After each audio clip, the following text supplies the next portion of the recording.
Delegate, we are live. Wonderful. Thank you. Good morning, everyone. Welcome to the March 27th meeting of the Baltimore City House delegation. I'm Delegate Robin Lewis. We're glad that you've joined us. We're going to get started in just a moment, but first I'd like to explain the norms for our delegation meetings. Just like here in the legislature and any standing committee bill hearing, we welcome witnesses to give testimony.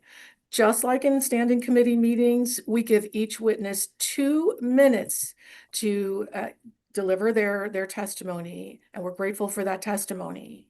When the 2 minutes are up, they will be timed. You'll be asked to stop speaking.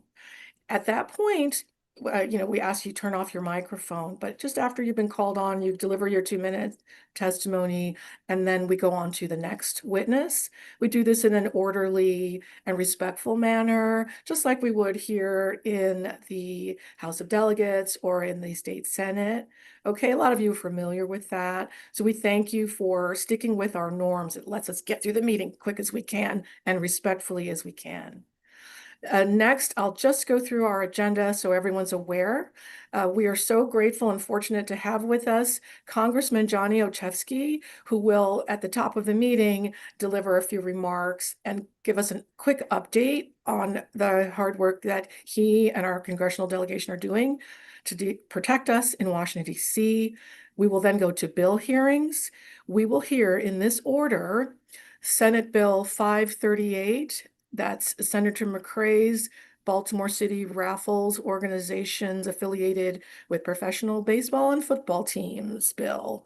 We'll then go to Senate Bill 756, also Senator McCrae's local economic development project in downtown Rise District, payment in lieu of taxes. Both of those Senate bills are cross files, so we'll be working on those a little bit. They did not come over in the same posture. Third bill we will hear is Senate Bill 877. That's Senator Attar's. Takes some getting used to. Senator Attar's stop sign monitoring systems pilot for the 41st District.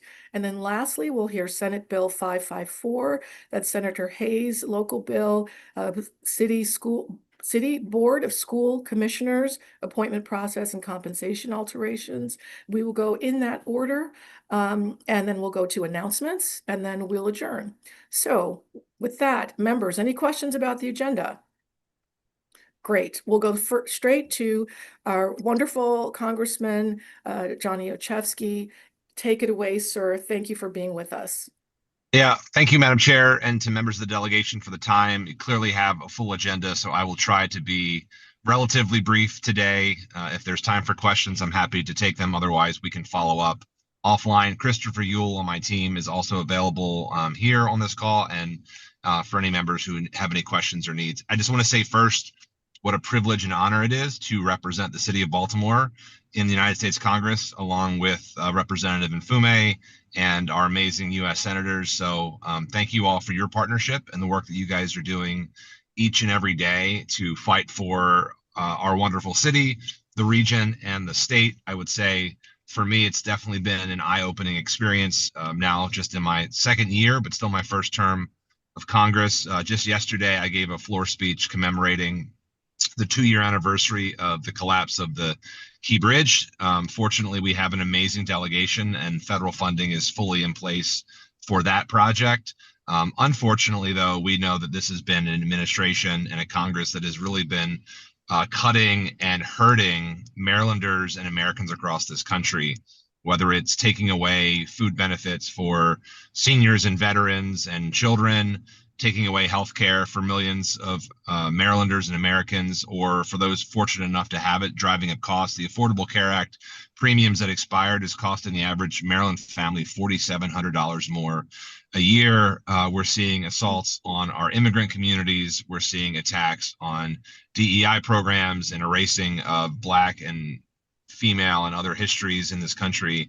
And I want you to know that I'm doing all that I can to both push back against that and work with you. I'm just so grateful that this delegation and this General Assembly is taking steps to try to protect Baltimoreans and Marylanders in this moment. But we are also finding progress. I'm really proud that through the legislative appropriations process, we delivered millions of dollars just from our office for the city of Baltimore. Things like violence prevention in partnership with the mayor's office, the replacement of the CAD system, victim services, supporting our universities. We look forward to millions more delivering for the city, and then also still just finding ways to make some common sense progress. I've passed several pieces of legislation out of the House already, things like port security, workforce development, trying to find those places of common ground. But please know that we're only as good as working with and partnering with all of you. And so our door is always open. Again, I know you're in the final sprint here. You have a lot of bills to hear, but we just wanted to come on briefly to express our appreciation for the work that you all are doing, and just let you know that we're in this moment with you, and happy to work with you both today and in the weeks ahead. Thank you, Congressman. And it means a lot that you took time out of your schedule, fighting the good fight to be with us. I would invite members, if you have questions for the Congressman, now's a good time. If not, we all know how to reach you, sir. Yeah, Okay? and please do. We'd love to hear from you. Both myself, Chris is a great direct conduit if you have a constituent need. But I also love to hear from everybody. And again, just I'm grateful for the service that you all provide to our amazing city and to the state. So please let us know how we can be helpful as you continue that work. Thank you. Great. We Thanks, appreciate everybody. you. All right. Bye-bye. Um, Members, I wanted to also mention today, our usual delegation counsel, Matt Bennett, is not with us. In his place, we have Counsel Carrie Michael, who may come on and wave. Carrie is here with us, so we are supported by counsel. Just a fresh face this time. All right, thank you, Carrie. Let's go on to our bill hearing agenda. We'll start with Senate Bill 538, Senator McCray Raffles bill. This is a cross-file that came over in a different posture than the House bill that we passed. The cross-file is House Bill 717. That was Delegate Edelson's bill. Now, and Carrie, you'll help us with this. The Senate bill has a different provision for its duration.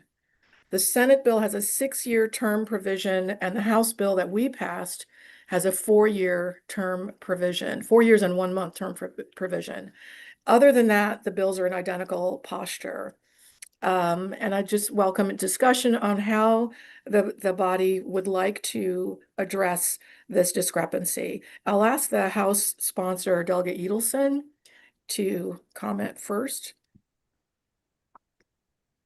Yeah, sorry, Madam Chair. I'm just running in between budget meetings. But I would say from my perspective, it's a small distinction between the two. I would be perfectly comfortable compromising with the Senate version and moving that version forward. I think it's, in the interest of the bill, better to move the bill forward. But I'm open to my Senate colleagues' thoughts on that. But I think it's the kind of thing that we can work through, find a compromise, and move the bill forward.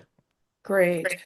So you'd be open to conforming the House Bill 717 to the Senate Bill 538 on that term provision, that duration provision. Absolutely. Okay. Thank you. Any discussion? I see Delegate Boyce, then Delegate Embry.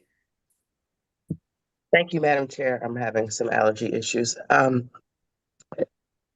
What if the sponsor, I don't know if the senator is here as well, but what is the difference in the years, and why does it matter or doesn't matter? What is the difference between 4 years and 6 years? If someone can help me can explain that, and I'd be appreciative.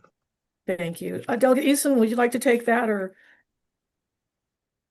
Yeah, absolutely. I mean, I think this is just the difference between how the two committees move the bills. The Ways and Means Committee decided to have a 4-year sunset, and on the Senate side, the preference was for a 6-year sunset. So I think it was just a difference in opinion as to how long the bill should proceed prior to the sunset. But Delegate Nicholson, I'm sorry, Madam Sorry, Chair. Delegate Boyce, did you want to know the exact difference in the sunset and the duration? I'm just, I guess I'm wondering, is it just arbitrary that it was chosen, or I'm just trying to figure out the rate. I don't know if the senator's office is on the line. What is the difference between 4 years and 6 years? That's all I'm trying to figure out. And if it's just arbitrary, it's arbitrary, but I'm just curious. Delegate Edelson? That's as far as I'm aware. I mean, this is Okay. the bill's in front of Ways and Means, and that's the sunset that they wanted to place on the bill. And I don't know that there's a specific reason other than maybe they had a little bit of discomfort with a 6-year sunset and wanted it to be shorter so they could, get data on the program and see how it was doing in 4 years versus in 6 years. Okay, so Delegate, the original bill was 6 years before Ways and Means. The original bill did not have a sunset. The Oh, bill was amended in the Senate to include a 6-year sunset and amended in the House to include a 4-year sunset. fascinating. Okay, thank you. Of course. Does that answer your question, Delegate Boyce? Yeah, thank you, Madam Chair. All right, Delegate Embry. That was my question. So, Oh, great minds thinking alike once again. So to the House sponsor, Delegate Edelson, you just, if I heard you correctly, you stated that you'd be comfortable conforming the House bill to the Senate bill on that provision, on the sunset provision? I would be totally fine with that. I guess the only thing I would want to check in with is, with the folks in Ways and Means to make sure that they are okay with it, because I wouldn't want that to slow down passage of the bill. But I would be totally fine deferring to the bill that our Senate colleagues passed and conforming the House version to the Senate version. Some more discussion from members? Any Oh, is there questions? more discussion? I'm sorry. Yes, is there more? I thought you said there was more. All right. Well, Delegate Boyce. Thank you, Madam Chair. It's certainly clear that both committees on the Senate and the House side don't want this bill to move kind of in perpetuity, and that they desire a sunset. I guess we can squibble squabble about what is it better for 4 years or 6 years. I was going to move that we adopt, The Senate amendment? but I'm worried, to Delegate Edelson's point, that we may get in a clash of policy decisions over 2 years. But we also have the ability, if they are different, to put in, they can discuss it in a conference committee. That was my thought, Delegate Boyce, which is maybe we move it in the form of the Senate version through this body, if everybody is comfortable with that. And then if we need to resolve that difference via a probably 30-second conference, we can do that. But at least this way, the bill is still moving forward through the House. Right. So we are going to potentially, Madam Chair, approve Senator McCrae's bill, and then make a motion to then amend Delegate Edelson's bill that's in the Senate. Is that what I'm hearing?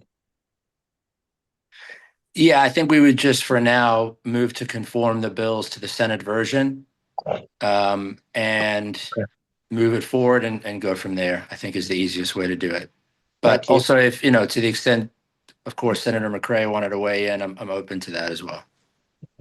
I don't believe the senator is in the room with us. Okay. But it sounds like, unless I hear different, it sounds like what the delegation would like to do is to conform the House version to the Senate version. That is to adopt the Senate amendments of the Senate cross-file amendments into the House bill and return it to Ways and Means for further action. Is that correct?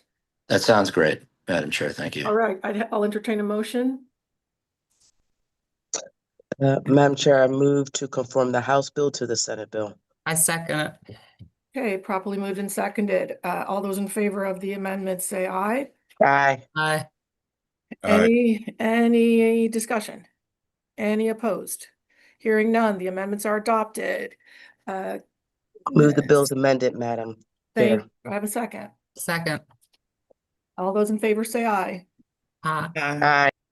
Any discussion? Any opposed? Hearing none, we are adopting the Senate amendments to the House bill. And I think we also have to approve the Senate bill, is that right? Yes. Can we do that all at one time, Ms. Michael, Council? Yeah. So yes, we would do a roll call. We for get the Senate motion bill. right? Let's get the motion right. Did I get the motion right? Yes. So now we would need to move the Senate for the Senate bill. And Okay, roll call vote I'll that. take a motion to move the Senate bill. So moved. Second. Sorry, Delegate Wells is in the waiting room. Second. Okay. Thank you. Just a quick pause. Heather, please let people in from the waiting room. I think Delegate Addison was also missing. Okay, great. All right, the Senate bill has been properly moved and seconded. All those in favor say aye. Aye. Any discussion? Any opposed? All right, hearing none. Senate bill is Madam passed. Chair, we do need a roll call vote. We're going to do that Bill. now. Okay, I can't say it's passed until we do Right. the roll. So many steps. All right, Ms. Michael, Yes. roll call. No. Delegate Addison, Aye. Delegate Ampray, Delegate Boyce, Yes. Delegate Clippinger, Delegate Conway, Yes. Delegate Edelson, Yes. Sorry. Delegate Embry, Yes. Delegate Rosenberg, Yes. Delegate Ruff, Yes. Delegate Smith,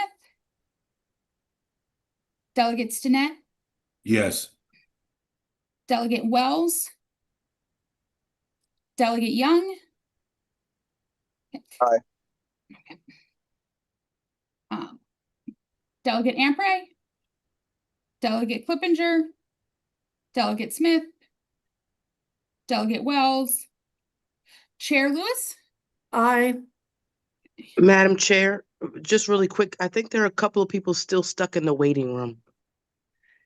Heather, are we having technical difficulties? Thank you. No, there's Delegate. no one in the waiting room right now, Delegate. Okay, could you do me a favor, Heather? Could you just resend the link? It may be a problem with the link. Yes, I know Delegate Wells is in the or maybe she's going in and out of the meeting room. Okay, we want to make sure members are in the room. Thanks for your patience, everybody. Let's take care of this. Okay, I just texted everyone to say we're resending the link.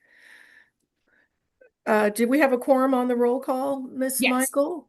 Yes. Okay, are we able to declare the bill passed? Yes, with a vote of 10, it is passed. Great. Thank you. So we passed the Senate bill and we adopted the Senate amendments to the House bill. Wonderful. Let's move on to, so the bill that I thought would take 5 minutes has taken 15, but that's okay. We're going to move to Apologies, but the next one should take 10 seconds, hopefully. So he says, all right, famous last words. We're going to turn to Senate Bill 756. That was Senator McCrae's Rise District bill. That was a cross-file of Delegate Edelson's bill, Senate Bill 756. And that was cross-file with House Bill 1232. The Senate bill came over in a slightly different posture. The Senate bill was amended to an emergency bill. Other than that, I believe the bills are identical. Delegate Edelson? That is correct. That is correct, Madam Chair. And in this case, I think it's easy. We just move the House bill to conform to the Senate bill, and we should be good to go. All right, I'll take that. Is that a motion? Yes, I move to conform the House bill to the Senate bill. Do I have a second? Second. All those in favor say aye. Aye. Aye. Any discussion? Any opposed? Hearing none. I move both bills in the same format. Is there a second? Second. Second. All those in favor say aye. Aye. Aye. Any discussion? Any opposed?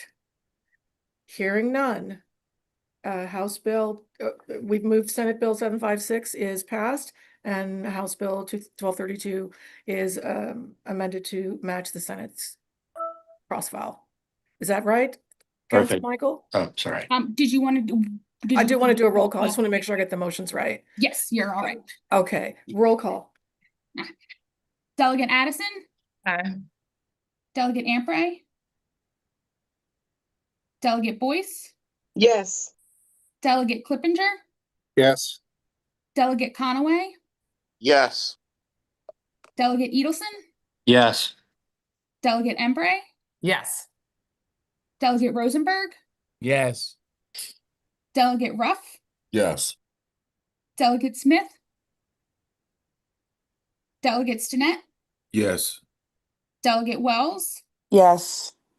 Delegate Young, Aye. Delegate Ampray, Delegate Smith, Chair Lewis. Aye. So with 12 favorable votes, the bill has passed. Wonderful. Thank you. Thank you very much, everyone, for paying attention and making sure we get this right. I appreciate that. We'll move now to two bills that were not cross-filed. So this will be the first time this body is hearing these bills. We'll start with Senate Bill 877, that's Senator Tarr's stop sign monitoring systems in the 41st District. Welcome, Senator Tarr. Thank you, Madam Chair, and good morning, members. So about 2 years ago or 3 years ago, we passed legislation that would create a pilot program for a stop sign monitoring system for Prince George's County, and we included Tacoma Park. Last session, a bill sponsored by Senator McCray included districts 45 and 46. This session, at the request of an association, the Mount Washington Association in our district, this bill was filed to include just the Mount Washington community due to crash data that I obtained from the Baltimore Police Department that showed serious concerns with an intersection by a school there. And this is just for stop signs monitoring by schools. In the Senate, the bill was amended to include the entire 41st District, and I ask for a favorable support for this legislation. Thank you. Thank you, Senator. The principle here should be very familiar to all of us. This bill expands our existing stop sign monitoring pilot to District 41. Is there any discussion? Any questions? I would like to make an observation, Council Michael.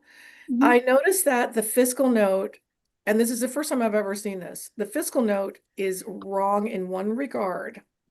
The fiscal note for Senate Bill 877 says that under the additional information section, recent prior introductions, it says that no similar legislation has been introduced in the last 3 years. And as we all know, and as Senator Tarr just explained so clearly, we've seen this before. Oh. So can we ask DLS to fix that? Yes, I will reach out to fiscal notes. I've never ever seen an error like that before. Okay, other than that, on the bill, if there's no discussion, do I have a motion on the bill? So move. Is there a second? Second. All right, being properly moved and, oh, I see Delegate Boyce. Did you have a question? Any discussion, Delegate Boyce? Do we have to move first to conform bill? No, this bill is not a cross file. Oh, I'm sorry. I'm sorry, Madam Chair. Sorry. That's okay. I appreciate you paying attention. It's a lot of intricate steps. We got to make sure we get it right. I appreciate that. Okay, so the bill is properly moved and seconded. Any more discussion? Any opposed? All right, all those in favor say aye. Aye. Aye. Any opposed? Hearing none. Senate Bill 877 passes. And Heather, we will prepare a delegation letter. I think you still need a delegation letter for this. Heather will prepare that right away. In fact, Heather's been very good getting those delegation letters out by noon on the day we pass them. Thank you, look Madam forward to Chair. that. The sponsor will get it. Senator, you'll get a copy. The Committee of Jurisdiction will get a copy. And I'll get a copy. So we'll have a record of it. Thank you. Thank you, Thank you. Senator. All right. Good work, Madam people. Chair, do we need a roll call We need a vote? roll call. Oh, I keep missing the roll call. Thank you, Delegate Boyce. Ms. Michael, I want you to feel free to turn on your microphone and just help me make sure we get the, You're good. yeah, I just know what Friday Delegate morning. Boyce beat me to it. I was about to say. Team sport. Yes. Thank you. All right. Okay. Delegate Addison, Yes. Delegate Ampray, Delegate Boyce, Yes. Delegate Clippinger, Yes. Delegate Conaway, Yes. Delegate Edelson, Yes. Delegate Embry, Yes. Delegate Rosenberg, Yes. Delegate Ruff, Yes. Delegate Smith, Delegate Stinnett, Yes. Delegate Wells, Yes. Delegate Young, Yes. Delegate Ampray, Delegate Smith, and Chair Lewis. Aye. So with 12, it has passed. All right. Again, thanks, everybody. Well done. We'll now move to Senate Bill 554. That's Senator Hayes, Baltimore City School Board Commissioners alterations. Senator Hayes, Yes, good morning, Madam Chair. Good morning, colleagues, good morning. in the House delegation. Senate Bill 554, just to give a little bit of context, my predecessor, the Honorable Howard Pete Rollins, many, many moons ago, decided in order to increase the amount of funding that Baltimore City Public Schools was receiving, and he worked. Senator, excuse Yeah, me one moment. Senator, I hate to interrupt you, but I just want to make sure that we follow norms in our hearing. I would ask all witnesses and visitors to the Zoom to please keep your cameras off and your microphones off until you're called on. Thank you. It's just a respectful norm that we have here in the legislature. We follow it in standing committees and we follow it here. Thank you, Senator. Please continue. No problem. But at some point, in an attempt to get additional funding from the state, and after some lawsuits pretty much filed, I think it was the ACLU and others, there was a state and city partnership. And in that partnership, the governor would appoint members of the Baltimore City School Board, and of course, they were confirmed by the Senate in any normal process. Years later, as a young Antonio Hayes entered the House of Delegates, we attempted to reverse that and give more local control of the school board back to the city of Baltimore. And so in my days in the House of Delegates, I believe it was my sophomore year in the House of Delegates, I introduced legislation to remove the governor from that process and have the mayor of the city of Baltimore have greater local control. There was some amendments from the House, from my predecessors, Senator Catherine Pugh, to add what is now a panel of individuals. And so that brings us to the current process by which members of the Baltimore City Public School System, their school boards are appointed. And so essentially there's 13 special interest groups. Most of the groups are like categorized based off of whatever membership it is. They are convened by the mayor and they submit names to the mayor for appointments to the school board. The mayor does not have the discretion to deviate from that list. These 13 groups of special interest groups literally have veto authority over who gets appointed to the school board. And so many years later, we're coming back to modernize the system because we recognize, although many of the special interest groups that make up these 13 are well steeped in education, there's a lack of diversity and transparency in this process. Among this group of essentially labor leaders, parent teacher organizations, and others, including the ACLU, there lacks a voice to speak to our growing immigrant population here in the city of Baltimore. There's none of our historic civil rights organizations that are a part of this or whatever. And so the bill before you, which is heavily, heavily amended from our Senate delegation, essentially establishes a process by which we eliminate the panel, right, of these 13 special interest groups and create a notification process by not only these 13 groups will be notified, but also other groups throughout the city would be notified, whether it be the Baltimore City branch of NAACP, the Urban League, others, some organizations that work primarily with the immigrant population, Jewish community, and others. In addition to that, you all know we often are in communique with our various neighborhood associations. And so it also requires notification of those community associations throughout the city in order to, and that will voice their opinion on who should serve on the school board. So it adds greater transparency. The second thing it does, it requires the mayor to do a public hearing process. And so the mayor has to come before the general public and say, these are the nominees that I hope to nominate, and have a public hearing process. There is an opportunity for the 13 legacy groups, as well as the larger groups of individuals, to opine on who they believe are best to serve on their Baltimore City Public School Board. In addition to that, in the legislation right now, all of the board members, it's essentially a volunteer position, which makes it more complicated to recruit individuals to serve on the school board. So one of the amendments that we added provided transportation in the form of a $10,000 stipend, and then a scholarship to the student, and then lastly, it provides for Senate confirmation. The Senate, as you all know, has an established confirmation process. This would not be unique to other school systems that have it. Essentially, every local school, every process in every jurisdiction is different. In most cases, the school boards are pretty much all elected or half are elected and not elected. Baltimore County has a nominating process. Both Baltimore City and Caroline County has a process by which the Senate confirms. In Caroline County, the governor still appoints. So it's a hodgepodge. There's no real consistent way on how school board members are established. It's all across the board if you look at the entire state. And so some would say that we would be a unique outlier. We're the only jurisdiction in the state right now that has the system that we have. And so I know I want to pause because I know there'll be questions, but I know for a fact there's been a lot of miscommunication out there. I will say that this bill passed unanimously in the Senate delegation twice.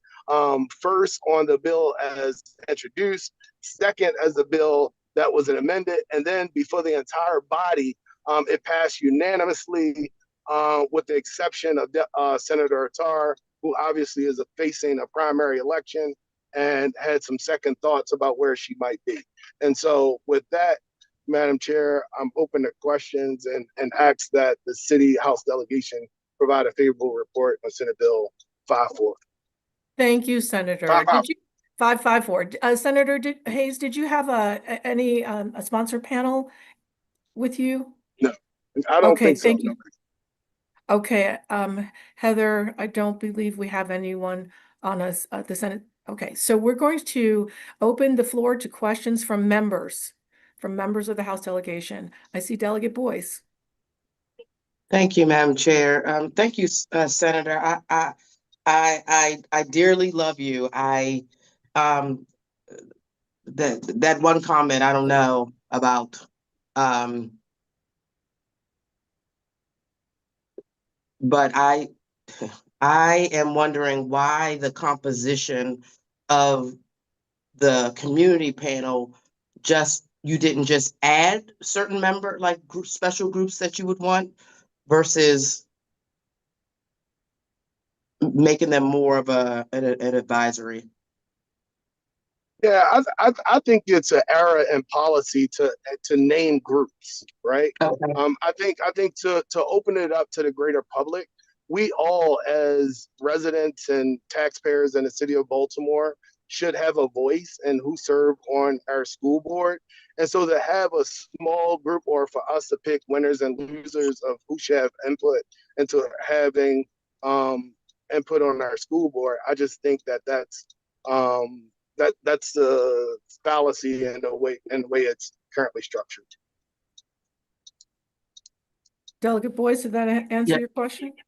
I mean, yeah, that's, the senator's been around for a while, so I know he knows these things. I just only because when you started, you said that there are other groups that should be considered given the change in populations of our school kids. So, Yeah. or one, have that group advise, be advised by other groups. So yeah, I just wondered about that because I hear you on your point about giving certain people like kind of like control. But if, for instance, if we want to talk about immigrants that are in the school system, I just would assume that we would say, well, we need to defer to certain groups, maybe not even name them, but saying we have to defer to these couple of groups to determine is there someone within that community that could be a part of the community panel. But I hear you. Yeah. Delegate, I think the difference is right now, these groups are pretty much choosing who should serve on the school board. This gives an opportunity for the mayor to solicit the thoughts of a wider range of people. It's not really identifying.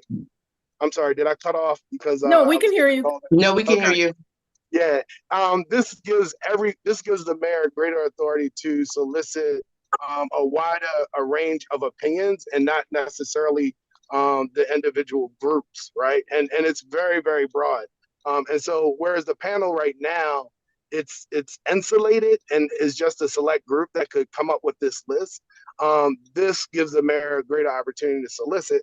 And if you look and consistent with the appointing authority that the mayor has in all other cases, there's no filter, right? The mayor has capably appointed members of boards and commissions as well as agency heads without, various identified special interest groups sending him a list of names. Mm. Yeah, I appreciate that. I know sometimes those things are put in place to kind of help the mayor, I know, or any executive in the past kind of reach out because it was that, in those communities, they would know those people or know those interested. But I appreciate the perspective, Senator, very much so. Thank you. Indeed. Thank you. Thank you, Delegate Boyce, for your questions. If you feel like they were answered, I'll move on to Delegate Embry was next, and then Delegate Rosenberg. Thank you. It's nice to see you, Senator. I Hey, just good to have see a you. clarifying question. My understanding from some of the written testimony is that before 2017, it was a joint governor-mayor appointment process, and there was not Senate confirmation. But I may have misunderstood what you said, but I just wondered if you could clarify the pre-2017 process. Yeah, no, you're right. It was it was joint. I misspoke. I apologize. Okay. No, thank It you. was a joint appointment of both the mayor and the governor. Yes, but we wanted to take the governor out of it to provide greater local control. Got it. Thank you. Delegate Embry, was your question answered? Absolutely. Thank you. Thank you, Delegate Rosenberg. Senator, could you describe the extent to which the Senate reviews other nominations? Yes. Oh, I'm sorry. Go ahead. Go Did you have ahead. another That's fine. Go ahead. Oh yeah. So essentially, and I know there's been intentionally some miscommunication coming from out of the Baltimore City Public School Board office that this would essentially delay appointments or be disruptive to their processes. In the interim, if the governor appoints whoever it is to whatever board or commission or even agency heads, that person serves until the next time we meet. We don't have to wait until the General Assembly actually convened to make any appointments. And you could appoint at any given time. It's just a check and a balance is, with not having a panel, we wanted something at the other end that can counterbalance the community's input to ensure that the community, that it wasn't solely in the mayor's complete discretion. And so we identified a process that already exists, whereas the executive nominations committees are open. People submit testimony all the time about various nominees before it. It's broadcast live. It's posted on the General Assembly website, just like all public hearings are.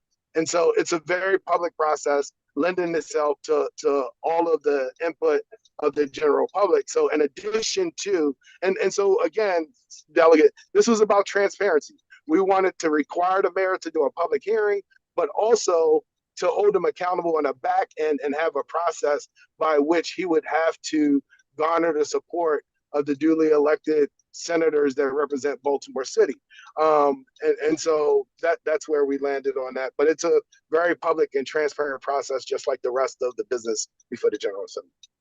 Thank you.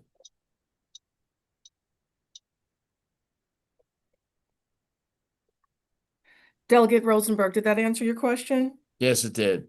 All right, thank you. I see Delegate Boyce's hand up next. Second bite at the apple, Delegate. Thank you, Madam Chair. Senator, I just want to say, so you talked about the Senate confirmation. So it feels a little to me, I mean, to your point, yes, this is done in other places, but it feels like we're taking away a bit of a local control again, somewhat. I mean, the history of Baltimore, I'm not, born and bred in Baltimore, but I've been here long enough to know the history is that, we get to manage ourselves, run our programs, run major organizations, whether it was the school system at one point or, the MTA, and we kind of have to give it up because sometimes we can't manage it. And slowly coming back and slowly kind of putting things back in our hands again to manage it. It does feel like we are, again, maybe giving up some of our local control. I mean, am I a little crazy, or can you help me? Can you help me with that? No, I don't think you're crazy at all. And I think that's a very reasonable question. I will share with you, because I am a Baltimore native, been here all my life. Many of the things that we used to control at the local level, we have since ceded to state government. Baltimore Right. City Department of Social Services used to be a city agency that was appointed by the mayor and funded by city government. That agency now is 99% a state agency. The only shared governance is that the mayor and the governor must agree on who that might be. Baltimore City Community College is the only community college in the state of Maryland that's actually a state institution. Yeah. And so we've ceded control there to the state. If you look at the Baltimore City Jail, we're the only jurisdiction in the state of Maryland that the state oversee our jail. And so over time, especially as we hope to get additional resources from the state, we have conceded somewhat our authority there. And I guess lastly, I would just say that, okay, I'm sorry, the stuff is coming in and I'm trying to ignore it. But to your last point, I think there's, if you look at the Senate process, we legislate, we being the General Assembly, and not just the Baltimore City House delegation, the Baltimore City Senate delegation, but the entire General Assembly legislate and create policy for everything that the school system does. In addition to the state funding 75% of the school system budget, we determine as a legislature, not just Baltimore City people, but people from Caroline County and others, determine class size, funding formulas, everything else. And so to now say that this is separate and apart from what we do in all other cases, that we're incapable of identifying or we're taking away the local control just by having members of the Senate confirm them, I don't find that as much of as a conflict as you might see it. Although I think your point is, very, very valid. And that I will tell you, in the case of local items, just like with anything else, the Maryland Senate always defer to the local delegation. Yeah. I appreciate that. I appreciate that a lot. Oh, thank you, Delegate Boyce. Excuse me for a second, Madam Chair. There's still some people in the waiting room. Okay. Heather, can we try again? Resend that link. Delegate Stennett, who's caught in the waiting room? No, it's a couple of folks, community advocates or Okay, well, As organizations. well as rather. Delegate Smith. Delegate Stennett, I need, okay, Heather, please make sure Delegate Smith has the link. I need to explain something before I get to you, Delegate Ruff. I need to go back to our norms. And we conduct our House delegation meetings just like we conduct our standing committee meetings here in the House of Delegates or in the State Senate. We ask folks who wish to testify orally or or in person, we ask them to sign up in advance. We have a process for folks who'd like to do that. We have a process for signing up in advance, just like we do here, just like you have Delegate Stinnett in the Judiciary Committee. So I have a list of folks who signed up using the Google form that was publicized on all of our platforms and made available to the public. And a number of people did sign up using that list. At this time, if for those who did not sign up in advance, whose name's not on my list, we welcome your input. You're welcome to submit written testimony, but we've already received a list of witnesses who will speak in person. Heather, our delegation director, will not allow into the Zoom room folks who are not on the list. But we My welcome. apology. I should explain. This person was on the list and got kicked off. So that's the reason why I brought it Okay. to everybody's attention. Thank you. We're just trying to maintain decency, order, and respect, okay? Just like we do in our standing committees. Thank you, Delegate. Heather, I think Delegate Smith was trying to get in. Please take care of her, message her directly and personally. And we will go on to, I see Delegate Ruff, and then Delegate Clippinger. Thank you, Madam Chair. And thank you, Senator. I just was wanting to ask a question about the community panel veto. How does that work, the current community panel veto power? Yeah, so currently, the mayor convenes this community panel of the 13 special interest groups. The groups they do all of the interviewing or whatever, and they submit a list of names by which he has to choose from.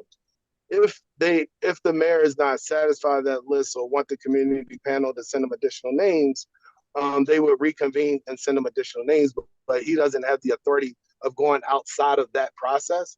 He has to choose from the list of names that are comprised of this group. And the group is very, very heavily steeped in their knowledge around education.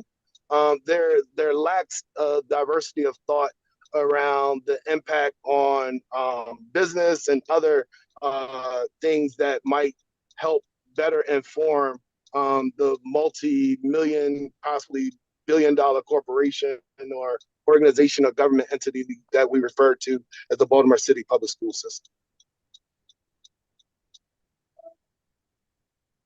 Does that answer your question, Delegate Ruff? I think so. Thank you. All right, thank you. We'll go on to Delegate Clippinger. Hi, yes, good morning. I have a question for the senator. I hope you can hear me here. I guess my broader question is why now? What precipitated this? And there, I know there have been a lot of discussions, and we have in fact talked about it prior to today, but I'm still kind of wondering why we need to do this now, particularly in light of the change in superintendents and everything else. Why would we change the way that we go forward and with this process? Yeah, I think today. Oh, I'm sorry. You did. No, go ahead.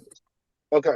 I think now is the time, right? Now is the time to give whoever the new school board an opportunity to have a wider base of individuals that could possibly serve as pretty much as bosses, the governing body that will oversee the school system. Right now, the board has said to us that they have a difficult time recruiting people that want to serve to this board. It consumes a great deal of time, right? I think one of the things, if we had an opportunity for the mayor to look at a greater catchment area of people to choose from, I think it may generate us a more diversity of thought, as well as a more diversity of experience in other organizations that might come to the table.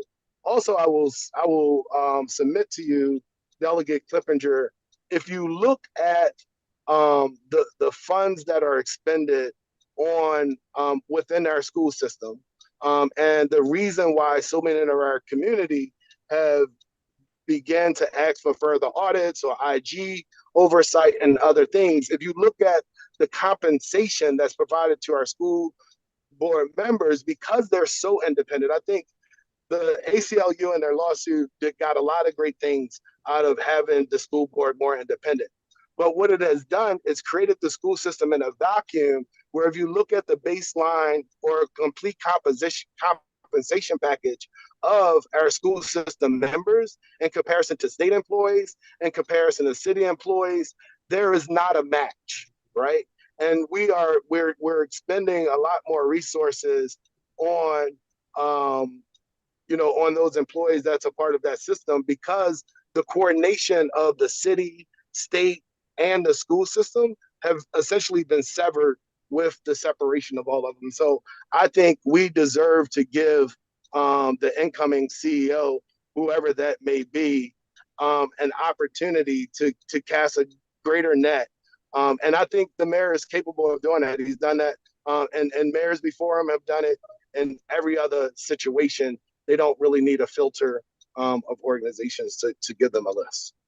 So I guess that there are two parts then to the bill as I see it. There's the part that deals with the compensation, and there's the part that deals with the selection process. And I hear what you're saying about the compensation part. It is a difficult job. It's a large portion of city government to say the least. And so personally, I don't have as big a concern about the compensation side. I think there's some questions about the selection side that we're hearing here today. And so I'm kind of wondering whether there's a way forward that addresses the issues related to compensation without going in the other direction.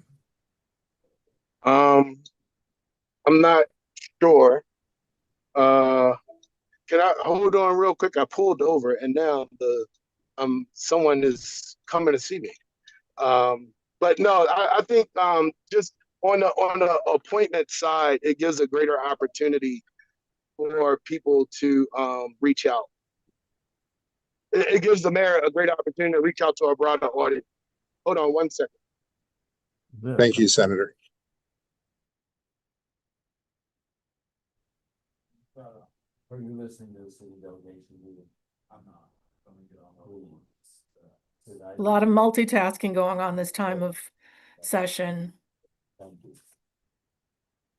I see you, Delegate Smith. I see your hand up. As soon as we get Delegate Clippinger answered, questions answered. I'm sorry.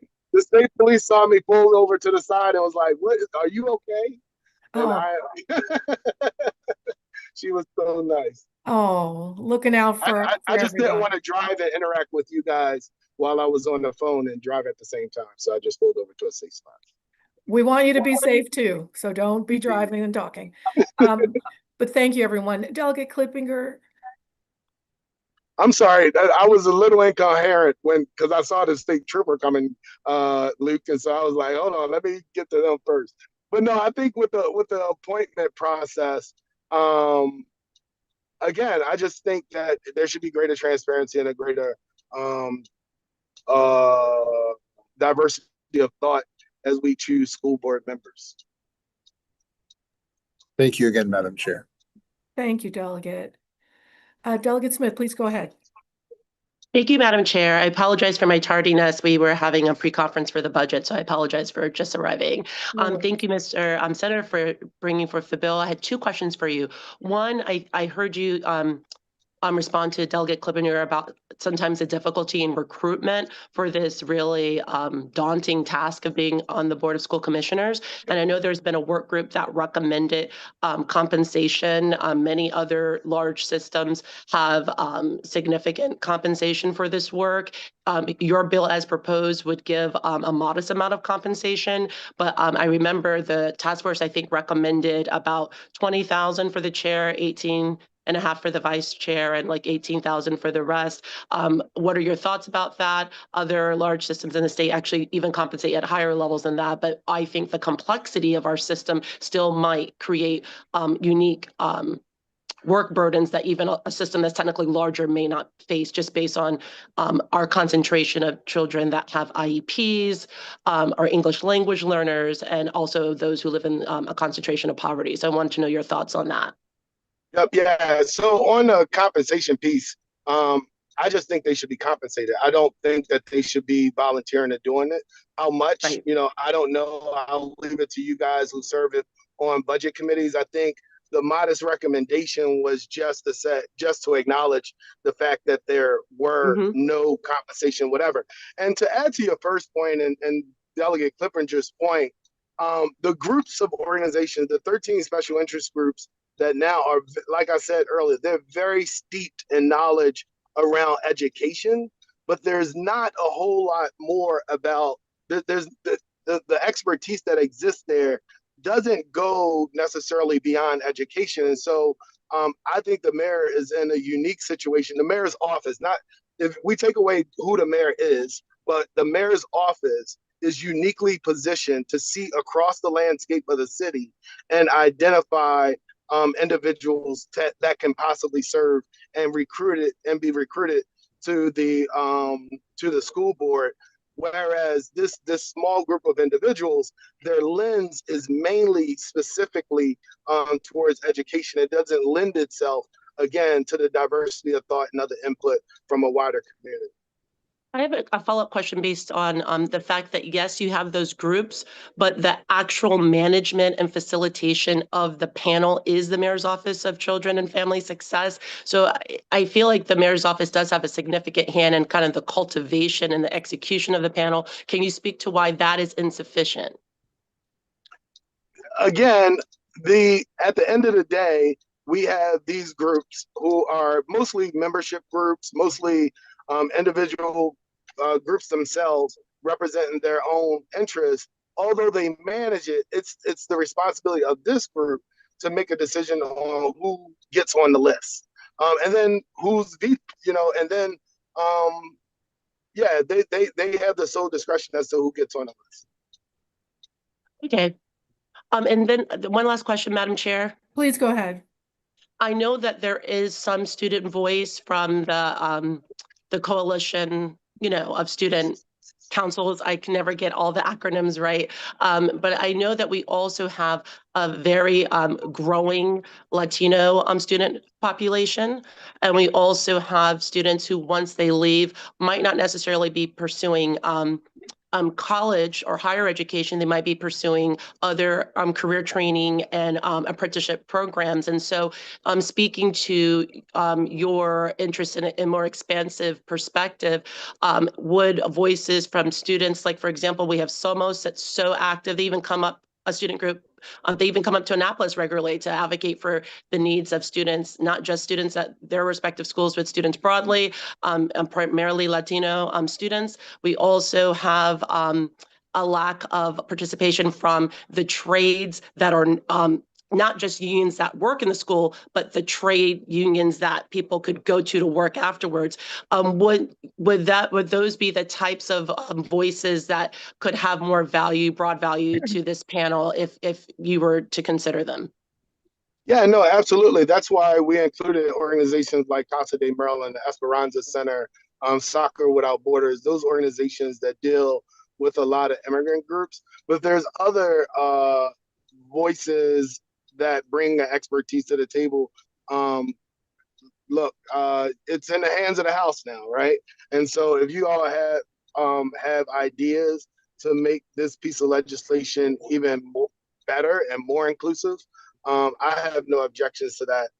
I just think that the goal was to make it as inclusive as possible. It's hard when you're naming groups, though, and so that's why we're requiring the mayor to kind of do this public meeting process to open it up to the public, to let them know, hey, there's a vacancy and is there talent out there?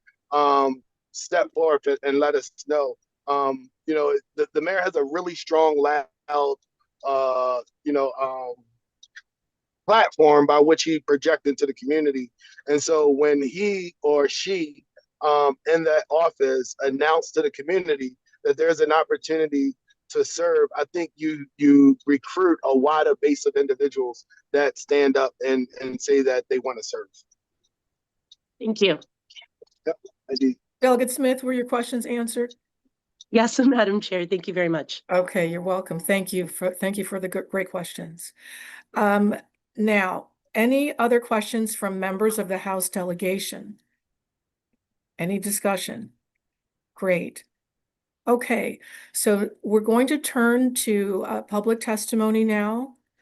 Again, just as we do in the House of Delegates and the State Senate, we proceed with public testimony in an orderly fashion, Madam Chair, respectfully and can I cut organized. my camera and sound off while you go through the public Yes, testimony? I'll stay on, yes, but please stay, but be careful there. thank you. Okay. So we're going to move to our usual public testimony. And again, our process here in the House delegation, it's just like most everyone has experienced in a regular legislative bill hearing. We have a process, again, as I mentioned before, where we invite members of the public and advocates and others who wish to testify in a bill hearing like this, that they do so in writing. And we have a good number of folks signed up who are in the room. And before we get started with public testimony, again, I just want to ask witnesses, our friends and colleagues from the public, please keep your camera and microphone off until I call you. I'm going to go through that list of witnesses right now who signed up in advance. I think it might be helpful since we're in a Zoom room, we can't really all see each other. I'm just going to read the list of names of people who signed up in advance using our online Google form to give testimony. I'm going to read the list of names in the order that I would like to invite folks to speak. Delegate Boyce. Thank you, Madam Chair, and I so appreciate you setting the tone. It's so important. Are we going to have hear from anyone who supports the bill first? Thank you. I think I did ask Senator Hayes if he had a sponsor panel. And just to He make said sure, no? I recall him saying no, but I appreciate Okay. you reminding. Okay. And Senator, if you can hear us, if you did have anyone you wanted to speak, this would be their time for your sponsor panel. I hope you can hear us. I can hear you. No, we don't have anybody. Okay, thank you. Thank you, Delegate Boyce. We're trying to, we're operating like we normally do. It's how we keep ourselves organized. So I have a list of 13 witnesses who signed up in advance, who Heather, our delegation director, has let into the Zoom room. If I don't call your name, it may be because you didn't sign up in advance. And if you happen to be in the Zoom room and you didn't sign up in advance, I will not call you as a witness, as an oral witness. And I think there might have been a little confusion with the letting folks in the room, but we're going to proceed, respectfully here, okay? If I don't call your name, it means you didn't sign up in advance, and we really welcome you to submit written testimony, okay? But I will not be calling on you if you're not on this list of 13. All right, there are parents, I believe parents on the list. I'm going to call the parents first, because I know that they are busy multitasking to the extreme, and they've waited this long. So I will be calling the parents first, the folks I believe are parents first, who signed up in advance. Next, I believe there's one teacher who I will call after the parents. And after that, I'll call the list of advocates, okay? So this is the witness order that we're going to follow. And thank you all very much for being patient. A lot of moving parts, but we're doing our best. So, and this is in alphabetical order. The parents that I will call, people I believe are parents, from what I can see on my list, who signed up in advance. Alpha order. Timothy Servey from Hamden, I will call you first. I believe you are a parent. Second, I will call Anikwenze Ogbwe from Original Northwood. I know you are a parent. Third, again, we're going alpha order. Parents, Jocelyn Providence, who lives in D45. Ms. Providence, I believe you are a parent, so you're going next. The last parent on my list of witnesses who signed up in advance, Melissa Schober, District 43, and she specifically says she's a parent. So those are the first four. After that, I will ask the person I believe is a teacher to testify. That's Nathan Farrell. And so that's the parents and the teachers. After that, going in alpha order, the advocates that I will call who signed up in advance. Diamante Brown from the Baltimore Teachers Union. Christina Duncan Evans from the Baltimore Teachers Union. Did I get that right? Yes. I'm trying to get alpha order here. Okay. Next,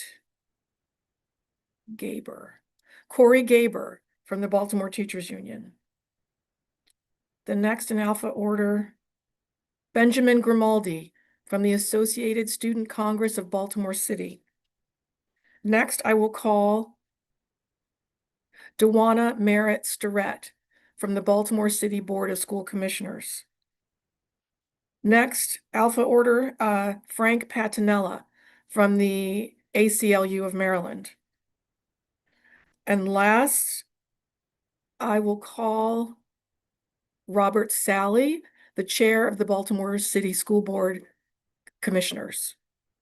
So I believe that's 13 people in that order. If I did not call your name, that means you did not sign up, and I will not call you. But on behalf of the whole delegation, I would urge you to submit written testimony and so that we can hear from you and get the full picture from the community. Okay, so we're going to begin. Timothy Servey, if you're in the room, please turn on your camera and mic. Last thing I have to remind everyone who's testifying, you have 2 minutes. Heather will stand up the timer. Give me 1 second, Mr. Servey. Good morning. Thank you for having me. I just if you would wanted to just say, if you would please wait 1 moment, Mr. Servey. I want to give you your 2 minutes, but I have to make sure the timer is set up. Just like we have in the House and Senate, public testimony is timed. On average, committees give people 2 minutes, and that's what we're going to do. And Heather, I know you're there, and I need you to stand up the timer. Yes, the timer is up. Okay, I can't see it.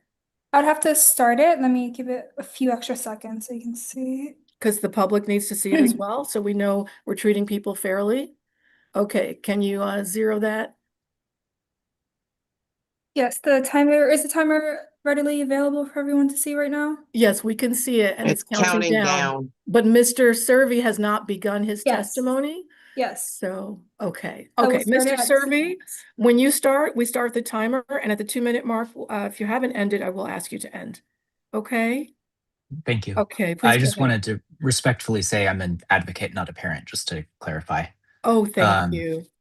Good morning. My name is Tim Servey, and I'm a resident of the 40th Legislative District in Hamden. I strongly oppose SB 554, which would take away local control of Baltimore School Board. Senator Hayes' bill would give confirmation powers for our school board to the state Senate. This means that people living in Howard County, in Frederick, or on the Eastern Shore would have as much say over our schools as the people of Baltimore do, all while they themselves get to vote for the majority of seats on their own school boards. We, the people of Baltimore, need and deserve democratic control of our own school board without the interference of people who do not live here. I cannot identify any stakeholders that have asked for this bill. The Baltimore Teachers Union has publicly condemned it. I have not seen the mayor or anyone on the city council support it. Senator Hayes' office has refused to answer my questions about this bill over the phone, and he has ignored my emails. Why, if no one is asking for this bill, is he working so hard to pass it? This is a bad bill, and I respectfully ask the city delegation reject it. If we are to make any changes to our school board, it must be to create direct elections. Thank you for your time. Thank you, Mr. Servey. If everyone will hold just 1 moment, I think I left someone off the list who did sign up. Nathan Farrell, did I mention you? Farrell, you're going to go You after did mention Duncan. him. Okay, it's going after Duncan. Okay, thank you very much. Thank you, Mr. Servey. Next, parent, Anikwenze Ogwe, are you in the room? If so, turn on your camera and mic. Okay.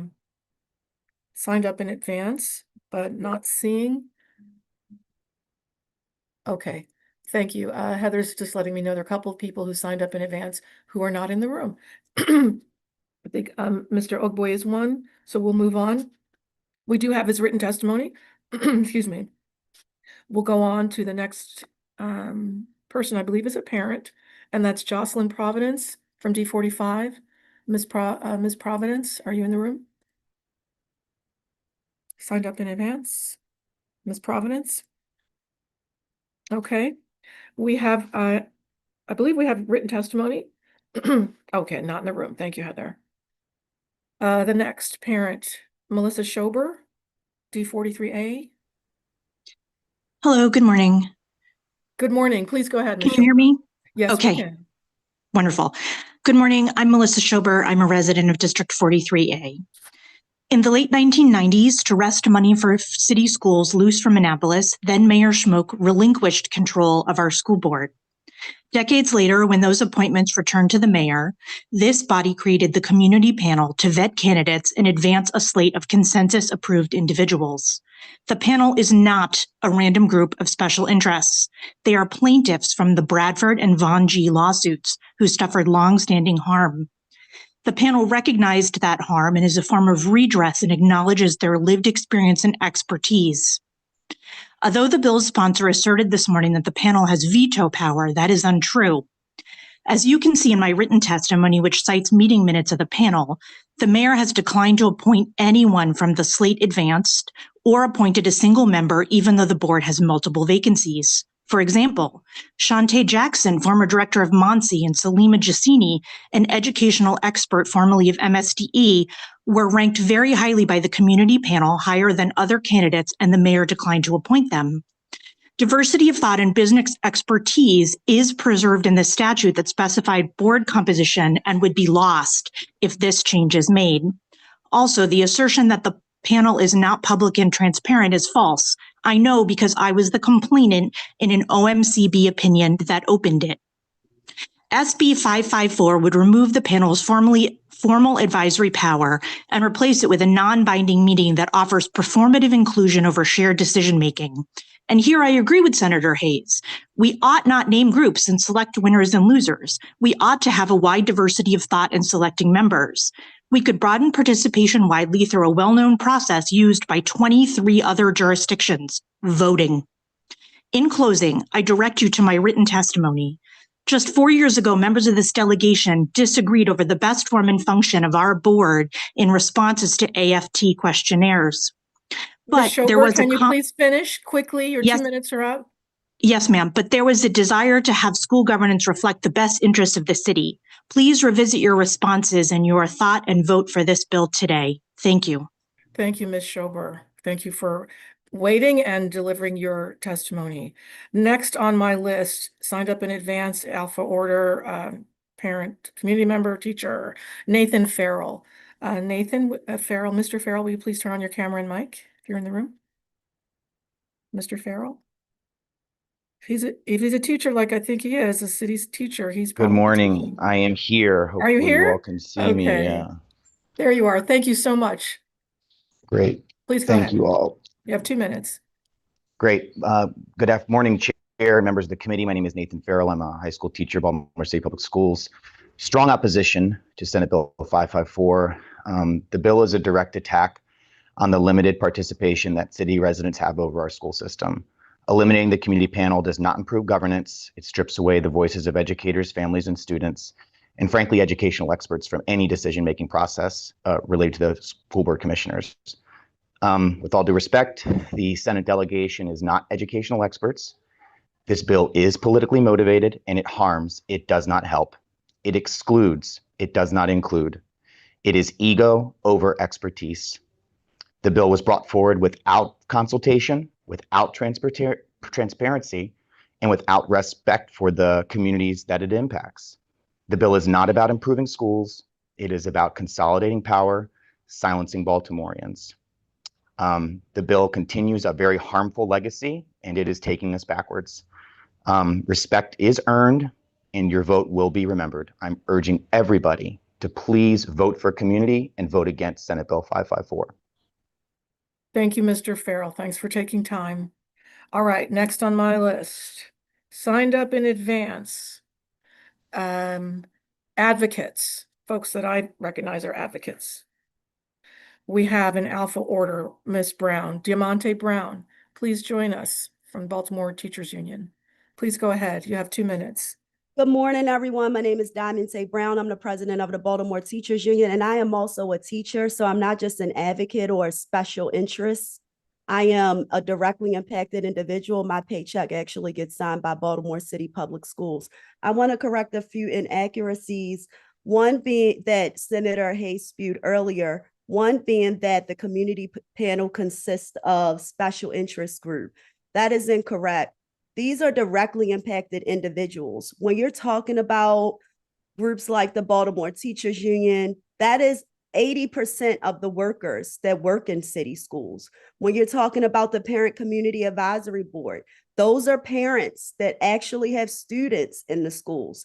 ASCBC, those are actual Baltimore City students. They're not special interest groups. They do, and they have large constituencies that are also directly impacted, unlike some of the people on this call that have to make these decisions. Additionally, the mayor does not have to choose from a list. The mayor actually sends the community panel the list, and the community panel ranks the list. So that is also incorrect. And I'll say that I have no confidence in being notified if the Senate was to take over confirmation, because we weren't even notified that this bill was being presented or heard.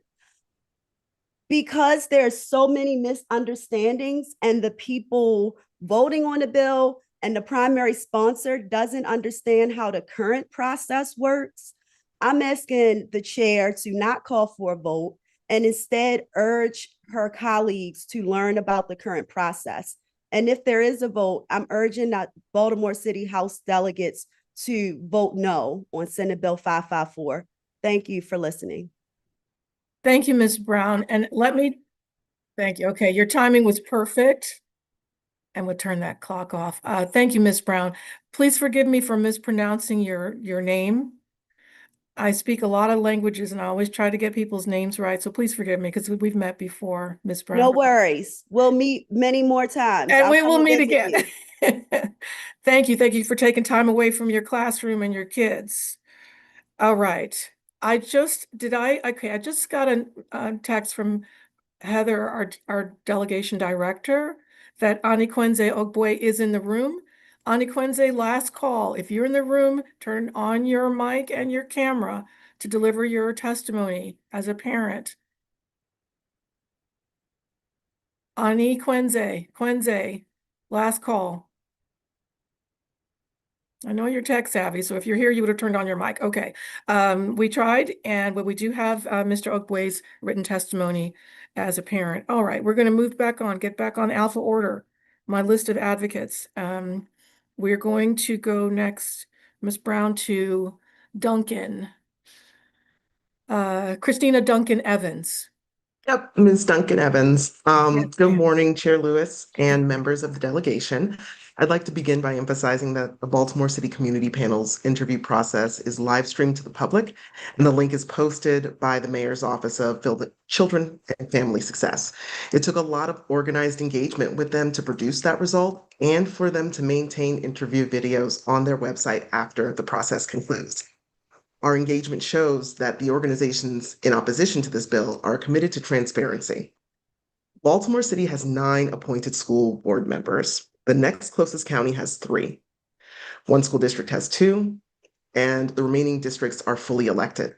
This unusual situation is why the community panel exists, to add a level of vetting by the directly impacted to a process that's already tilted heavily in the favor of mayoral control.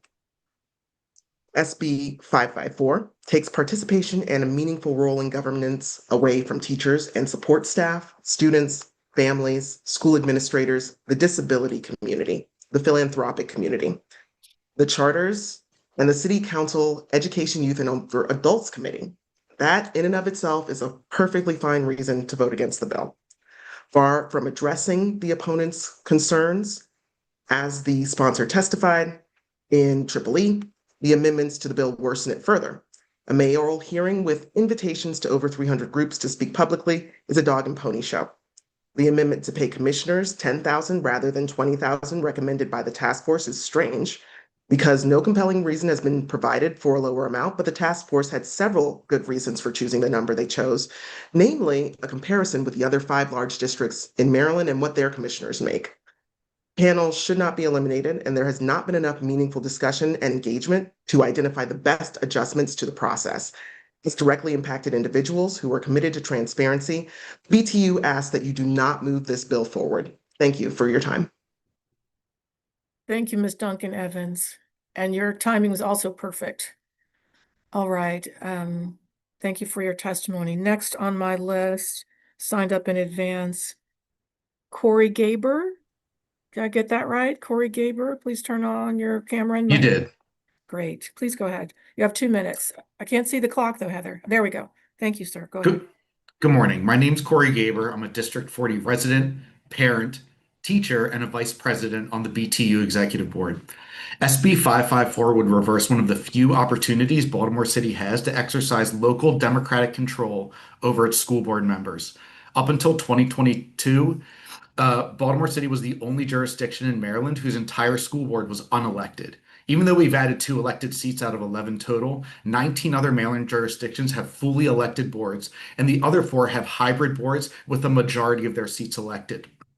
At BTU, we believe this glaring difference is a vestige of white supremacy that says self-governance and democratic structures that empower citizens to choose their own representatives is a right that Baltimore City can't be trusted with. SB 554 is in line with this paternalistic tradition of the state saying local decision-making is fine for everywhere in Maryland except Baltimore City. It trades the expertise of 13 diverse organizations for state senators across all of Maryland, the majority of whom are not city residents, who lack content-specific knowledge and any skin in the game, which the current panelists have. Keep in mind a lack of special education law expertise from school board members appointed by the state before the community panel was added led to city schools being rightfully sued. It's a step backwards, removing the small slice of local control Baltimore City has over its own school system, despite already having the least amount of local control in the entire state. I expect these types of moves from racist Republicans, and I'm disgusted to see Baltimore City's own electeds attempt to strip power away from its own constituents in order to further consolidate their own, while pretending like the ability to give public comment is the same as actual decision-making power. It's even wilder to hear from SB 554 Senate supporters that this is an effort to increase transparency while simultaneously violating the Open Meetings Act to sneak the initial vote through the city Senate delegation without community notice or input. And thank you, I'll Mr. finish my Gaber. last slide. Can you Yeah, finish real quick? Yes. Okay. So some city senators said they didn't even read the bill before voting, and this is the body we want making these decisions instead of the directly impacted content experts. We won't forget how electeds vote on this terrible piece of legislation. Thank you. Thank you, Mr. Gaber. Thank you for your testimony and for sticking to the 2-minute limit. I see in the room Ms. Jocelyn Providence, who signed up from District 45. Ms. Providence, I called you earlier. Are you ready to give your testimony?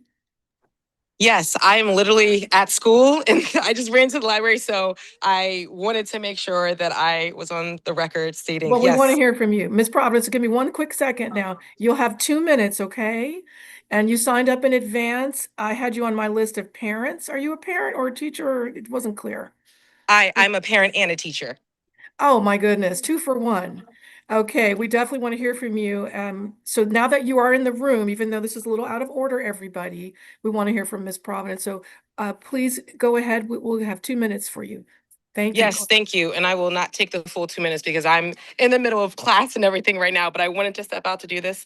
Like I said, my name is Jocelyn Providence. I am a teacher in Baltimore City Public Schools. I am also a parent of a pre-K student in Baltimore City Public Schools and another future student. And I'm here to express my concern with SB 554.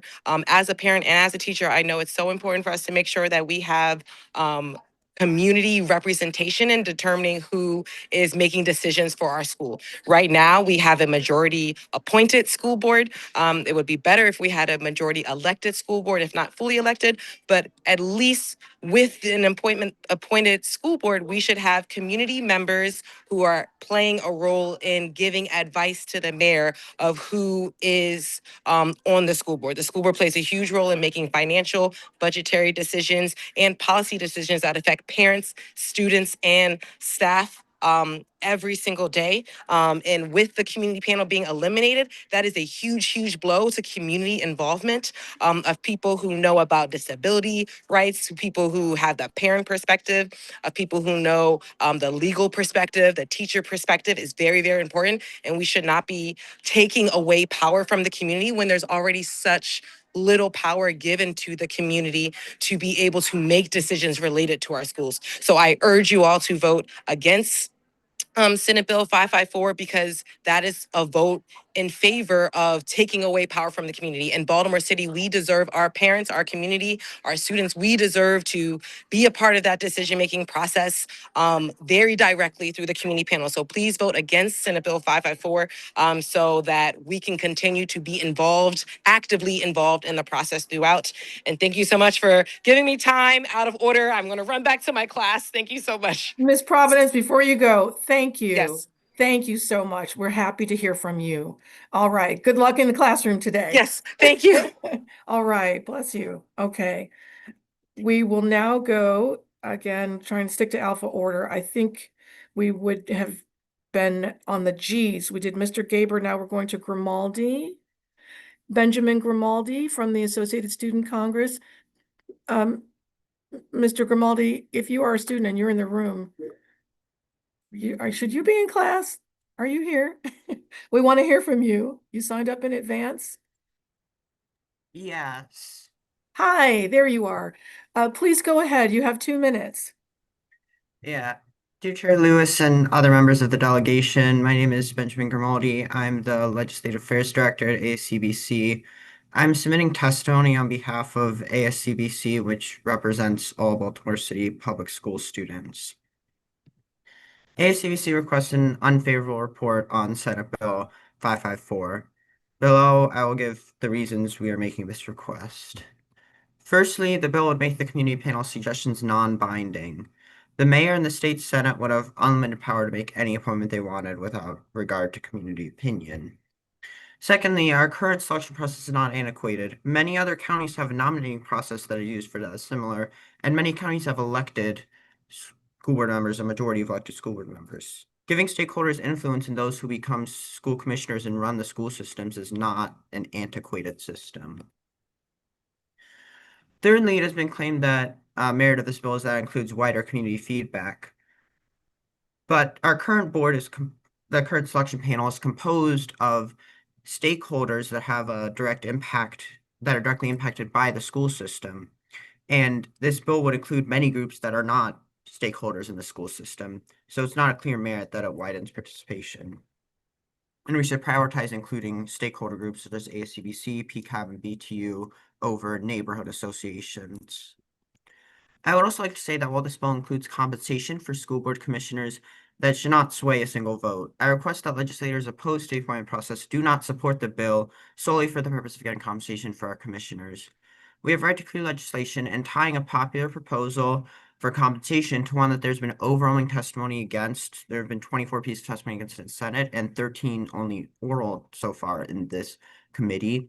To try to secure the passage of the unpopular proposal should not be allowed. I would also like to draw attention to the student commissioner's testimony against it, despite the fact that the student commissioner would get it. Benjamin, Ben, Yeah. I'm sorry to interrupt you. Could you finish up quickly? You're at your 2 minutes. For all those reasons, I urge you to vote against SB 0554 if you want to protect community engagement in those who run our school. This bill is an attempt to move power away from the people who live and breathe in our school systems and towards the state senate and the mayor. Thank you. Thank you. And let me correct myself and refer to you as Mr. Grimaldi. You're a young person, but you deserve the same respect as everyone else in this room. Thank you for your testimony. All right, and good luck with your spring semester and exams. I just realized that one of our parents who I called earlier has now arrived. Anikwenze Ogbue from District 43A. I see you in the Zoom room. Going a little out of order to let this parent testify who signed up in advance. Kwenze? Yes, I'm here. Thank you. Can you hear me? Great, good to see you. You have 2 minutes. Please go ahead. All right. Good morning, members of the Baltimore City Health Delegation. My name is Anikwenze Ogbue. I'm a proud resident of District 43A in Baltimore City and a proud parent of 2 children who attend our neighborhood zone school. I'd like to urge the committee to give SB 554 an unfavorable report. In my opinion, elected school board parity is something we should be pushing for. The electoral process is the most direct form of community involvement and engagement that we should want for Baltimore City. That's why we don't want to remain the only majority appointed school board in Maryland with 9 appointed seats and 2 elected seats, the fewest in the state. In contrast, 20 counties have fully elected boards and 3 counties have majority elected school boards with some appointed seats. Most school boards across the U.S. are fully elected, including jurisdictions with large African American populations like Memphis, Tennessee, Atlanta, Georgia, and here in Maryland, Prince George's County and Charles counties. Another thing about the proposed legislation is that it's not a best practice. Caroline County is the only jurisdiction where its 2 appointed seats are conferred by the Senate, and there are 3 other seats elected by the voters. Baltimore City should not follow this approach. No other counties adopted similar appointment power for the Senate. Instead, many have removed the governor from the appointment process altogether. Another thing I wanted to touch on is just the transparency and public participation. The current community panel meetings are posted for public access. Candidate interviews are open to the public and are subject to the Open Meetings Act. After hours of deliberation, the panel publishes a list of recommendations to the mayor, and he or she can select a candidate or start the process over again. An amendment to repeal the structure with 1 public meeting for over 300 judicial groups that must be notified and given the opportunity to speak, but don't have a role in the appointment process. Just overall, I believe that if there was some way to move forward, we could consider this bill for compensation based on the recommendations from a task force that was set up several years ago. But otherwise, I don't believe that we should move forward with this bill as written, and I would like you to urge you to have an unfavorable report. Thank you. Great, thank you, Mr. Ogbue. Thank you for, as a parent, for being here. We know you're multitasking, and we're glad to hear from you. We have 3 more witnesses,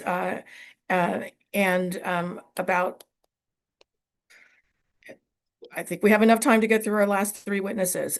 In this order, we have Dewana Merritt-Starrett, Frank Pantanella, and Mr. Robert Sally. So we're going to go to Ms. Merritt-Starrett, and you have 2 minutes. Please go ahead. Thank you for your patience.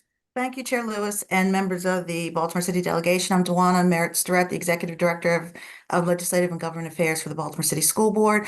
I'm going to speak on behalf of Chairman Sally, who had to leave. I just wanted to start with one major focus and concern that the school board has with the legislation. As currently drafted, the legislation would require full Senate confirmation of the school board members. Senate confirmation would also mean that Baltimore City would be the only school district in the state that would be locally appointed, in our case by the mayor, and be subject to Senate confirmation. This matter is concerning as it is sending the school board appointment process backwards and removing local control. When the school board was reconstituted in 1997, the board members were appointed jointly by the governor and the mayor, and there was no Senate confirmation. The governor's role was removed in 2017, and the mayor currently solely appoints from a list recommended by the community panel. This legislation seems to be opposite of what this delegation has fought for over the last several years to remove state oversight over local Baltimore City issues, such as your fight to gain control over city police. As currently drafted, the Baltimore City School Board's legal counsel finds that the statutory provisions and procedures for Senate confirmation address those persons appointed by the governor and not someone appointed by local officials such as a mayor. Additionally, there have been discussions that because city schools receives a larger percentage of its budget from the state, that is a reason for a greater state role in the selection of members. There are other school districts in the states that receive similar, if not more, of a percentage of their budget from the state. As we know, state education funding is based on relative wealth and enrollment. Those school districts with a large population that are deemed less wealthy receive greater state funding. Baltimore City is a large and poor district, evidenced by the fact we participate in a program which allows all school children to eat for free because of poverty. Wacomico County, as an example, receives 80% of its budget from the state. And in closing, I just want to indicate about the 2024 Please go ahead, Ms. Durrett. about the Finish up. 2024 task force that proposed salaries for board members, as Delegate Smith and others have mentioned, $20,000 for the chair, $18,500 for the vice chair, and $18,000 for the members. That is not the most important aspect of this bill, but we just wanted to reconfirm that this was the salary indicated by this task force that this step body put together. Thank you. Thank you very much, Ms. Merritt Starrett. And thanks for being patient. And since you were representing Mr. Sally, okay, thank you so much. We'll go to our last witness on this bill who signed up in advance, and that's Frank Patinella from ACLU. Mr. Patinella, go ahead. Good morning, Madam Chair and members of the delegation. My name is Frank Patinella, Senior Policy Advocate for the ACLU of Maryland. Like Delegate Boyce, I love Senator Hayes too, and we go back like over 20 years, but we are in strong opposition to Senate Bill 554 as initially drafted. First, I say the word special interests has a negative connotation. Many of you know me well. I've been in this space for a long time, and our advocacy has brought many billions of dollars to our schools and more supports for our children and families, which would not have been won without us. I've even advocated against my own kid's school, Mount Washington Elementary, when privileged parents tried to get something that was meant for students and communities that deserved it more. We are stakeholders, we are civil rights advocates looking out for the children who have been impacted by decades of racism and oppression. As a member of the panel, I can say that this is an extremely tedious, thorough, and thoughtful process. To us, this is not a popularity contest or a stepping stone for someone to seek other elected positions. This is solely about the children who has and candidates who have the expertise, the lived experience, and other qualifications to best serve them. During the process, we disclose any relationships that we may have with applicants and we have decided to recuse certain members from voting when there is a conflict. We take politics and cronyism out of the process, and we do it publicly. If the delegation moves the bill, we will vehemently oppose any changes or removal, any changes to the power of the community panel in this moment. But I agree with the sponsor. We can do a citywide hearing and improve transparency, notifications, and community input. But know that it's a checkbox with no real mechanism for accountability. Senate confirmation is also another checkbox. And while I might really like and trust our current mayor, that might not be the case in the future. So we need this accountability. I also agree with the sponsor about the gaps on the panel. Thinking about stronger race equity voices like Leaders of a Beautiful Struggle and Latina and immigrant rights advocates such as Somos and the Esperanza Center. And the most important point I'll leave you with is that any proposed changes to the school board appointment. Go ahead and finish up, Mr. Or Patinella. structure of the school board. Any changes is a significant thing and deserves to be fully vetted over a longer period of time to ensure that we're pushing for a change that has a lot of community support and the backing of studies that show the change will be effective. And we don't have to be on the panel. We're not wedded to that. We just want the best thing in place. Thank you so much for the time. Thank you for your time, for being patient. You are the last of our witnesses who signed up in advance that I have on my list. If you're in the Zoom room and you did not sign up in advance, I regret we cannot hear you in this hearing, but we encourage and urge you to submit written testimony so that your voice can join all the other voices that have enriched our understanding this morning. That's the end of the public testimony. And now I would like to give members of the delegation opportunity to ask questions and discuss on the bill and what we've heard. Delegate Klippinger. Thank you, Madam Chair. It's 11:15, and we're going to be heading to the floor here very quickly. I feel like there is a lot of discussion that we maybe need to have prior to taking any action here today. And so I would make a motion that we hold further consideration of the bill. I see Delegates Ampry and Embry. I don't really mean to preempt them and jump out in front, but Delegate Embry just went away. I think there's a lot of things to talk about, and I don't think that we're going to do it justice in the basically 3 minutes we have before we have to go to the floor. So I would move that we hold the bill until our next meeting. I'd second. Yeah. Thank you. So a Second. motion to hold the bill has been properly moved and seconded. All those in favor say aye. Aye. Aye. Any opposed? Any discussion? Okay. Thank you. So we will hold this bill, we will hold Senate Bill 554 for further deliberation to give ourselves some time. I really want to we're going to close shortly, but Delegate Boyce. I'm sorry, Madam Chair. Do you want us to approve the minutes before we go? I do. I'm going to have to put you on my on the staff here. You kept me on track this morning. Thank you, Delegate Boyce. We did not approve the minutes, so we're holding that bill. Council, anything else we need to do with that? You got that? We don't need to do a roll call? No, you don't need a roll call on it. Thank you. Okay. Delegate Boyce, do I have a motion on the minutes from our last meeting, which was March 13th? I move to approve the minutes. Second. Moved and seconded. Any discussion? All those in favor say aye. Aye. Any opposed? All right, the minutes are adopted. Thank you. Before we close, everyone, I just want to say thank you again to everyone who signed up to give testimony, who took time out of their busy mornings to be with us and share their perspectives. It means a lot, and we really appreciate it. It helps us do our work well. Thank you for being patient. Any announcements before we close? Thank you, Madam Chair. Yes, please. The Alcoholic Beverages Subcommittee of the Baltimore City Delegation will meet on Monday at 11:30 a.m. virtually. There are a couple bills that are in the same posture as the way they left the House. There are a couple bills that are new. So there will be a couple bill hearings. So I hope we don't go the full hour, but it's possible we'll certainly get to 30 or 45 minutes just so that people can plan. Thank you very much, Madam Chair. So that's Monday at 11:30, you said, Delegate? Monday at 11:30, yes. Thank you so much, Alcohol and Beverage Subcommittee. All right, any other announcement? Any other business? I'll take a motion to adjourn. So moved. Second. All right, the bells are ringing. We are adjourned.